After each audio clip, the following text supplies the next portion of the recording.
Good day mga ka-pickleball. In previous video natin, nag-practice tayo 4 hand swings in a very tight space na walang paddle, walang bola. Today, ganun ulit. Using again the kalo of my anak. So, sabit natin ulit yan dyan sa handlebar ng stationary bike. Assume a ready position. Again, ready position. Our weight should be in front of our feet.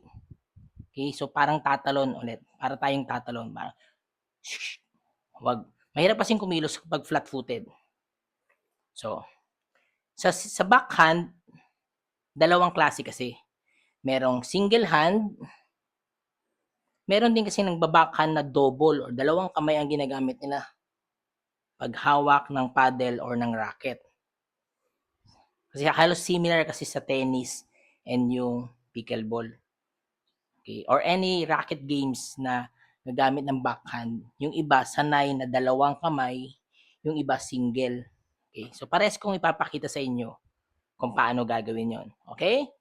Personally, kasi mas sanay ako na single hand yung backhand. Okay? Kung sa forehand, gumagamit tayo ng isang kamay natin to point the ball, ito, ang pang-point natin ngayon or as our ruler, kung para matansya natin kung saan magbabounce yung bola, it's our shoulders. Okay? You step forward, point with the shoulders. So, pinpoint niya, point. Eyes on the target. Single hand muna tayo ha. Then, brush. Okay? Again, ang mata natin dito lang. Hindi uuno dun. Okay? Dito lang yan. Stay lang yan dyan. Brush, follow through.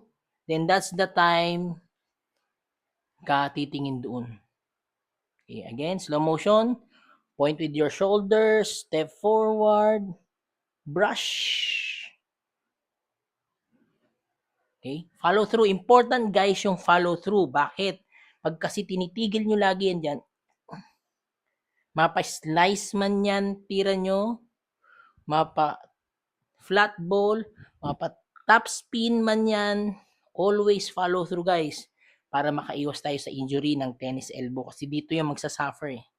Pinipigil natin yung puwersa lagi. Follow through. Okay? Again, slow motion. Step forward, point with your shoulders, eyes on the target, brush. Ready position. Now, para sa double hand.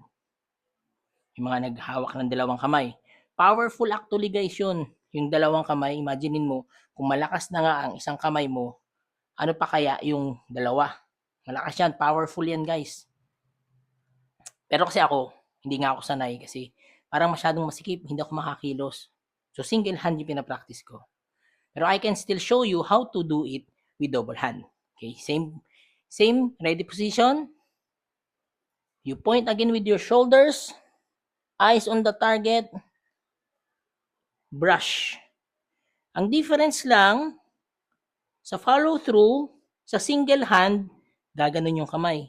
O open siya. Sa double hand, pag brush nyo, para kayo mag-assume ng sleeping position. Okay? Pag brush, follow through, ilagay ang dalawang kamay dito sa may tenga. So parang natutulog lang kayo. Okay? Again, ready position. Point with your shoulders. Brush. Follow through. Then back to position. So pag feeling confident na kayo, pwede nyo nang bilisan. Basta ingat lang. Okay? So, ano na lang. Pag double hand, same.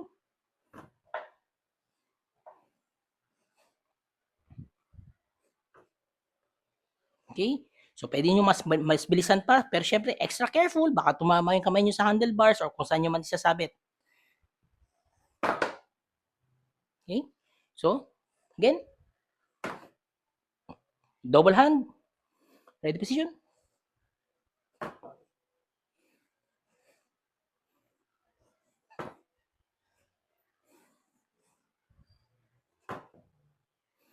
Okay, guys? Always remember, practice makes progress.